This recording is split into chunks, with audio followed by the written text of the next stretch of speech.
مستقبل وطن، مصريين احرار، ائتلاف دعم مصر، كله بصراحه. نعم. دعم مصر، كله ناس محترمه. نعم. تمام.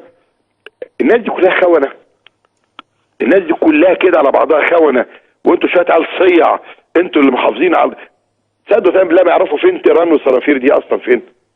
والله ما اعرفها هي فين، واخد بالك؟ انما هم عايزين يعملوا خناقه مع السيسي، خلي بالك هي خناقه. انا عايز اتخانق مع السيسي.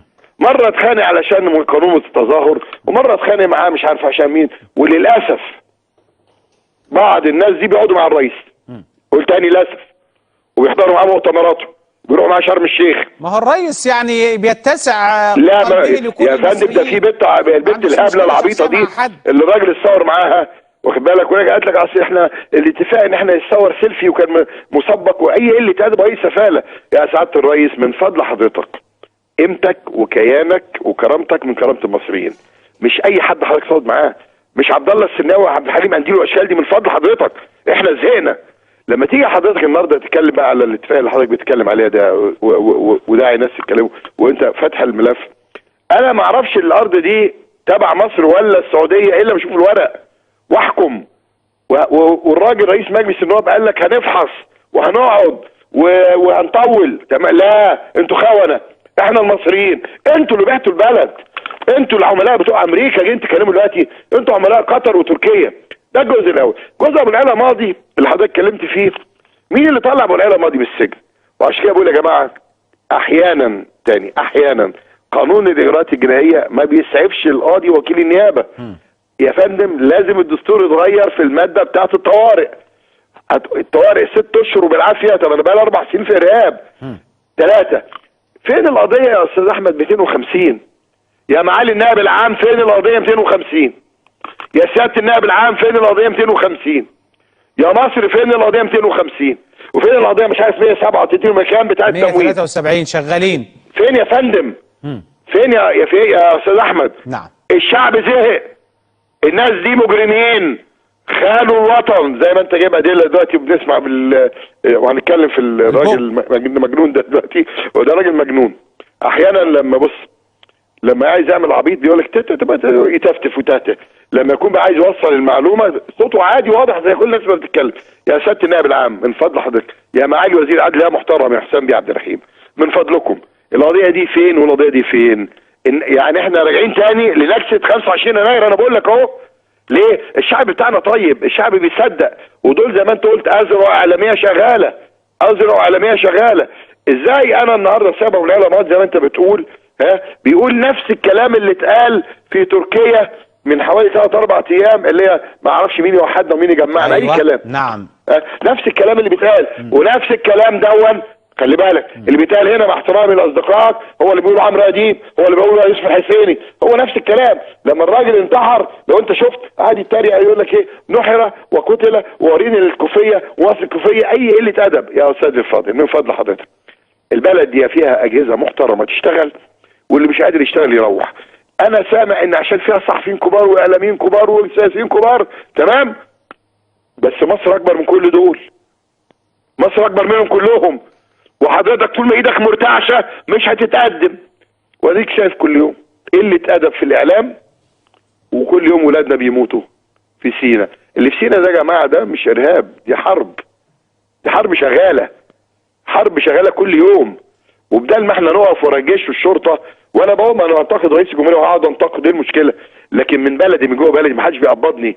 لكن طول ما في العيال دي بتقل ادبها ويسقط حكم العسكر والسفاله واللي انت عمال تذيعه دون الكلام دون، بالعكس انا سعيد بالبرادعي بصراحه، لانه كشف المجموعه اللي حواليه. قال لك فيما عدا طبعا الدكتور زويل المحترم، ده راجل محترم، ويحيى جمل ده راجل محترم، تمام. فيما عدا ذلك هو بيكشف ناسه. ما دول اللي قال لك عليهم دلاديل ومنافقين وافاقين وزبالين، مش دول بتوعه؟ مش هو كشف برضه الست منى الشاذلي وريم ماجد ويسري فوده وعمرو اديب ولميس اللي كانوا بيجروا ورايا؟ هم دول الازرق بتاعته. من فضل حضرتك ما خدتش بالك من جمله قالها لما قال، وانا يمكن طلبت منك اللي قاله بالانجليزي ترجموه عشان في قله ادب برضه. حضرتك ما خدتش بالك لما قال عايزين يعملوا حزب ومصطفى النجار متخانق مع الواد زياد اللي قال على سياده المشير المحترم انه بلفظ بذيء، عملوا له ايه؟ ولا عملوا له حاجه، متخانقين مع بعض وقال لك عايزين يعملوا حزب، وبعدين قال لك ايه؟ الحزب ده بيقول 35، ما تعملوا لغايه 50 سنه عشان عمرو الشبكي يخش هو حمزاوي. ها؟ مش انت يا شبكي اللي انت عايز تخش؟ مش انت برضه بتاع في القضيه بتاع 250 بتاع التمويل؟ يا استاذ الفاضل دول لسانهم طويل. وبعدين لما احمد لما انت جالك حكم حبس 2 سنين، في حد فيهم طلع قال لي؟ ولا حد نطق، بالعكس كانوا شمتانين، والنقابه بتاعتك بعتت لك عايزه تحقق معاك لو تفتكر، تمام؟ انما لما ابراهيم عيسى اللي شتم سيدنا محمد والرسول عليه الصلاه والسلام وسيدنا ابو بكر وسيدنا عمر وقال عليهم دول بلطجيه وارهابيين، خلاص لميس مش عاجبها، ويوسف قال لك انا بيعيط انا ماشي يا ريس وهفضحك لو انا مشيت بالطريقه دي، وعمرو قاعد يقول لك مين؟ هم نفس القصه، طهروا الاعلام عشان البلد تتقدم. اما اللي قالوا لهذا الرجل المجنون لو تفتكر. قول لي يا سياده المستشار، عشان عايز كلام حضرتك الواضح في قصه كلام سليط اللسان محمد برادعي، لانه في اجراءات دلوقتي بتعمل في مجلس النواب، طلبات احاطه، اسقاط جنسيه، سحب قلاده النيل. ايه الاجراءات حضرتك داخل في انهي اجراء من دول؟ هل مع الاثنين ولا بص يا استاذ احمد، 2009 اول ما جه وراح له حمدي قنديل لو تفتكر، فاكر انت حمدي قنديل وعصام سلطان وكان بيفتشهم على البيت وهو داخلين وحط جزمته، وانا طلعت قلت اللي حاطط جزمته في وش الناس ده هذا الراجل دمر، انا متابعه من زمان. تمام؟ انت عارف ان في قضيه موقعة الجمل لما خدت براءه غيابي المحكمه قايله ايه؟ ان كل ما نسب لمرتضى منصور هو سب وقذف البرادعي وايمن نور والراجل بتاع قطر والقرضاوي، وده شرف على وقال لك بقى اللي عايز يرفع عليه قضيه يرفع. الراجل ده من زمان اكتشفته، من زمان من 2009. الراجل ده جنسيتي اللي تسقط عنه. الراجل ده نفسي ينزل مصر. عارف شجره الدر؟ الأباب على نافوخه، لكن للاسف الشديد ده كان في يوم من الايام نائب رئيس جمهوريه مصر. تخيل ده وكان شغال على انه رئيس جمهوريه، وكان انه جاي رئيس جمهوريه خلاص يا فندم. لا كان عايز نفسه وقال علينا شعب جاهل وشعب مريض وكل اللي قاله دون. تخيل ده في يوم من الايام كان نائب رئيس جمهوريه مصر. وهو ده اللي جاب العيال اللي عملوا الدستور. هو ده اللي جاب العيال اللي عملت الدستور اللي كله الغام دلوقتي، كله الغام. لا عارف دلوقتي تحاكم ارهابي في القضاء العسكري لان قال لك ممنوع، وممنوع تغير النص بتاع الماده بتاع القضاء العسكري. لا ده مدني، القضاء المدني ما يبقاش قضاء عسكري. فانا شايف اولا يا احمد انت بتتعب نفسك، خد مني انا واللي بتعمله ده عشان الشعب بس عند ربنا، لان انا مش شايف اي حد في البلد بيتحرك. انت كل يوم بتطلع وتقول وصوتك واخد بالك، ده واجبنا وضميرنا المهني والاخلاقي. بس المهم اهم واجبك وضميرك. هستمر في ده يا سياده احمد. المستشار. فين واجب الدوله؟ فين الاجهزه؟ انا اعمل اللي عليا، فين الاجهزه؟ اللي يرضي ضميري ومهنتي تمام. وشعبي كمان. اكتر لازم واحد بيتشتم في قناه الاخوان. بص احمد انا متابع السفلات، اكتر واحد بيتشتم في قناه الاخوان هو انت. تمام؟